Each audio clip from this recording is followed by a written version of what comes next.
নীল কর এটা ঐতিহাসিক, কিন্তু আয় কর এটা সম্পূর্ণ অনৈতিক, ঐতিহাসিক, এবং আমি মনে করি এটা উস্কানিমূলক। আয় কর কেন? এত করার কি আছে? এত উত্তেজিত কেন? হারবাল খেয়েছো? বিষয় খেয়েছে? খালি কর কর কর কেন? আর কত করবে? আর কি করার আছে? এত করা করি কেন? কেউ একটু ভালো ফলন উৎপাদন করেছে, আয় কর। কেউ একটা নতুন বাড়ি দিয়েছে, আয় কর। নতুন একটা ব্যবসা চালু করেছে, কিছুদিন যেতে না যেতে আয় কর। এখন আবার মোটরসাইকেল, এই গরমে পোলাপান মোটরসাইকেল নিয়ে, বউ বাচ্চা নিয়ে কোথাও একটু ঘুরবে, আমিও কোথাও একটু যাব, তারপর মোটরসাইকেলের পিছনে আয় কর, আয় কর, খালি কর, খালি কর।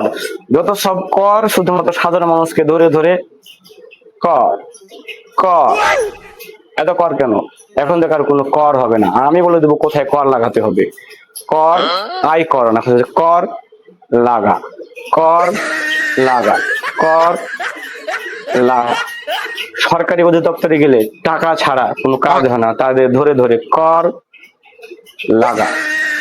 রাজনৈতিক নেতারা মানে নেতা চামচারা সাধারণ মানুষকে বিভিন্ন রকম ভাবে প্রলোভন দেখিয়ে অর্থ সম্পদ হাতিয়ে নিয়ে বাড়ি গাড়ি করে ফেলেছে, তাদের ধরে ধরে কর লাগা, কর লাগা। তা না, কর শুধুমাত্র সাধারণ মানুষকে, কর শুধুমাত্র খেটে খাওয়া মানুষকে, কর শুধুমাত্র মধ্যবিত্ত মানুষকে। এসব কর লাগাবার, কর লাগা শুধুমাত্র তাদেরকে যারা দুর্নীতিবাজ, ঘুষখোর, তাদেরকে কর লাগা, কর লাগা।